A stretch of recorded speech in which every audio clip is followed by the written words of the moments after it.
there was some doubt as, when was he actually moved to intensive care? How long had he been in hospital? And had they been trying to sort of keep business as usual and hoping that it would get better and finally not doing it? There was a feeling that they felt so bereft or worried about this that they were not immediately frank about it. I think now we get the information as it comes out, but I think there was a floating moment for about 48 hours when actually nobody inside Downing Street knew exactly how the Prime Minister was doing.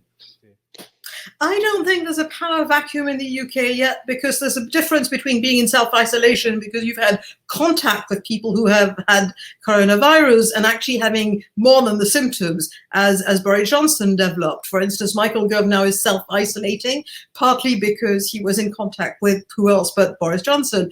He's still in a state where he can do exactly what we are doing right now, which is to do this with Skype or the secured equivalent of it. That's one thing.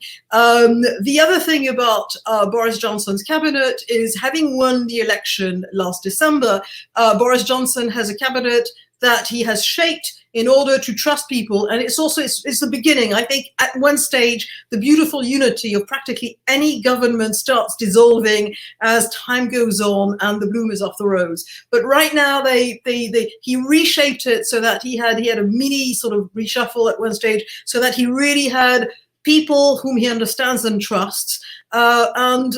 At this stage, I don't think there's a power vacuum.